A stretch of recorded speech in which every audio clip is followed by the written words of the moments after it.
and included the top single, Golden Years. Golden years, go. Don't let me hear you say life's taking you nowhere. Revenue from the LP and income from his top-selling greatest hits collection, Changes One Bowie, put David back on solid financial ground. He soon moved his wife and son into a spacious home near Montreux, Switzerland, where his earnings could be sheltered from taxes. But David and Angie did not live as husband and wife.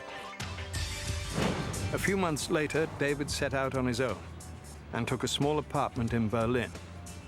There, he tried to kick his long-time drug habit.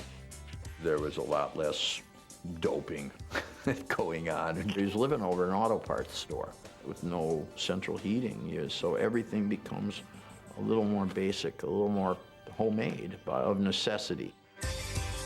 David's creative drive was re-energized in the new, simpler environment. While in Berlin, he produced Iggy Pop's album, The Idiot. He'd done some really creative work on The Idiot as a musician for me. Basically, it says Iggy Pop and his band. Most of his band is just David Bowie overdubbing himself. In 1976, as the glam-influenced and drug-saturated world of disco was being embraced by the mainstream, David Bowie was struggling to stay clean and sober. He was also determined to remain true to his art and set out to create yet another unconventional style of music.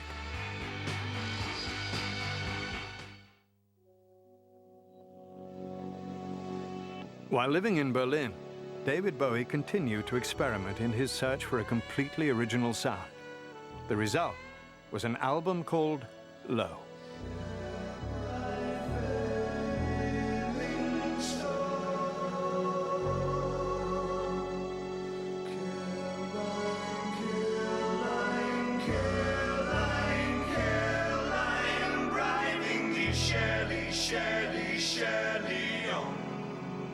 It was a kind of experiment in seeing what kinds of emotions pop music could cope with.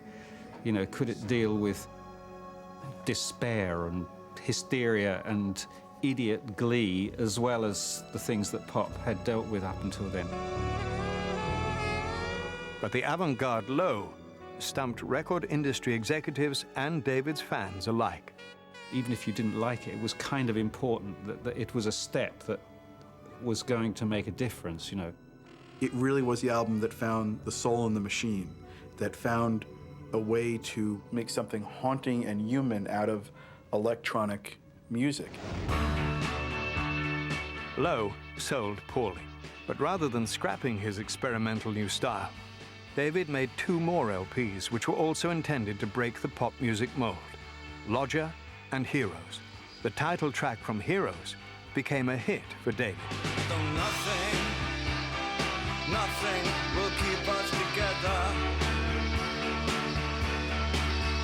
We can beat them forever and ever. Oh, we can be heroes just for one day. In addition to exploring new modes of music, David made time to indulge his lifelong love of painting. David would just sit in his flat and smoke and paint and write a song. I think he wanted to make sure he was continually doing something productive and creative. He was always thinking that way. In December 1977, the now 30-year-old rock star surprised his fans when he appeared with Bing Crosby on a family Christmas special for CBS. I'm Bing. Oh, I'm pleased to meet you. You're the one that sings, right? Well, right or wrong, I sing either way. Oh, well, I sing too. Oh, good. In fact, I've got a 6-year-old son, and he really gets excited around the Christmas holiday thing. We just thought, I can't believe it, you know. David Bowie with Bing Crosby. What a marriage. They told me, ba-rum-pa-pum-pum,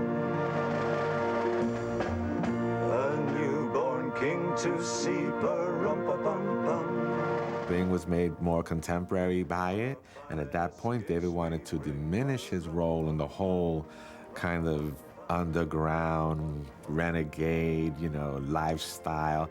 Our finest gifts we bring, rum-pa-pum-pum, rum-pa-pum-pum, rum-pa-pum-pum. The Bing Crosby special overflowed with traditional family cheer. But, ironically, Bowie's own home life was miserable. His marriage to Angie had deteriorated to the breaking point. A lot of things happened that were pretty unsavory as far as arguments and disagreements and, just turmoil in their relationship. And David didn't want to expose his son to that. David took Zoe to Berlin for Christmas, while Angie celebrated the holiday in the US with friends. When Angie returned to Switzerland on January the 2nd, she was dismayed to discover that her husband and son were still away. Angry and depressed, she attempted suicide. Bowie was alarmed and became concerned about his wife's mental health and her ability to care for their child.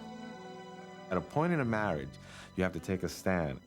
You're either going to go with it or you're going to say, this has got to stop. There was a time when everything had to stop for the sake of Zoe. The open marriage was now closed. He said, I've moved on. David's marriage to Angie was formally dissolved in 1980. In the settlement, David won sole custody of Zoe, who now preferred to be called Joe. He said, I'm going to bring up my son. And that's a bold move to do for somebody in entertainment. He totally became both parents to Joey, and he was great. The newly single father was determined to be a positive role model for his son. But there was one problem. Bowie had yet to completely overcome his substance abuse. Let's be real about addiction. It doesn't just happen, oh, suddenly I'm just going to stop. Sometimes it happens in a gradual level. David did not want his son to see him in a certain condition. And I think that eventually made it so that he was able to back off and back off and back off. Because when you have things going right for you, you don't really need that kind of high. In the fall of 1980, David moved to New York, where he made his Broadway debut in The Elephant Man. The versatile performer starred as John Merrick, a man afflicted with a grotesque, disfiguring disease. The Elephant Man, that appealed to me because of I have a sort of eclectic thing about freaks and isolationists and alienated people. I kind of gather information on people like that. Without the use of heavy makeup, David portrayed the deformed outcast by manipulating his voice and twisting his body into a misshapen stance every night. His earlier training as a mime helped him achieve the desired effect. You are a famous actress. I am not unknown. You must display yourself for a living, then, like I did.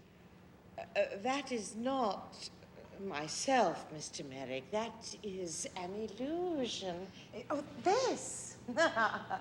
This is myself. This is myself, too. Audiences were captivated, and Broadway's toughest critics gave Bowie high marks for his work. During the run of The Elephant Man, Bowie released his 17th album. Scary Monsters and Super Creeps included the single Ashes to Ashes, with lyrics alluding to an earlier chapter of David's life. Do you remember the guy that's been in such an endless song? I've heard a rumor from ground control. Oh no, don't say it's true. Bowie revived Major Tom for the song and described the Lost Spaceman's struggle with drug addiction. To promote the single, he created a video version of the story. Ashes to ashes, funk to funky. We know Major Tom's a junkie, strung out in heaven's high, hitting an on-time road. Ashes to Ashes is an incredible song because he was playing off his own myth.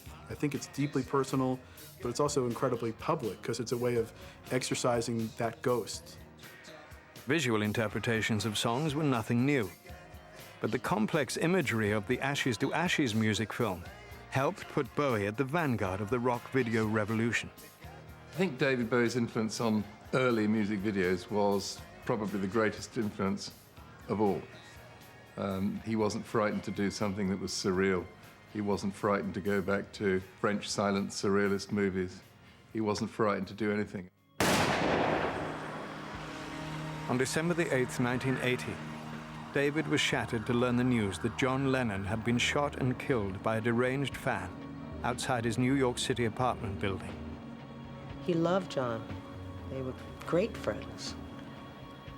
And David was broken. It was like he lost his brother. The death of John devastated him. The circumstances of Lennon's death sent shockwaves through the entertainment community. 3 weeks later, when his run in The Elephant Man ended, David left New York and returned to Switzerland, where he mourned the loss of his friend and former collaborator. In 1982, David threw himself back into acting when he starred as a rapidly aging vampire in The Hunger, opposite Susan Sarandon and Catherine Deneuve. But before the film was released, David received the disturbing news that his beloved brother Terry, who was still institutionalized, had jumped from a window in an attempted suicide. Terry survived the fall, and David rushed to see him. Characteristically, David said little to friends about his brother's situation. As far as mentioning his family, it wasn't something that he readily did, nor was it something that we brought ourselves into or brought up. In 1983, Bowie starred in the World War II drama Merry Christmas, Mr. Lawrence. Playing the remorseful Major Selliers, David tapped into his heartbreaking experiences with his own brother. David played a character called Jacques Selliers, and he was, well, described as a soldier. And he was haunted by the fact that he believed that he let his young brother down. I'm pleased to see you. Really, Jack? I wanted to come. Don't apologise. But I've wronged you badly. Help me water these things.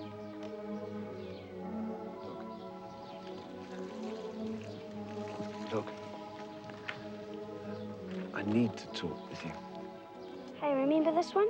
Flowers once, every 5 years. That's all. I'll be back before it flowers again. Although Merry Christmas, Mr. Lawrence received mixed reviews, David's performance was singled out as one of the highlights of the film. After successfully carving out a name for himself as an actor, David felt ready to again focus on his music. But this time, he would push his own boundaries and shock both critics and fans alike. David Bowie was about to embrace the mainstream.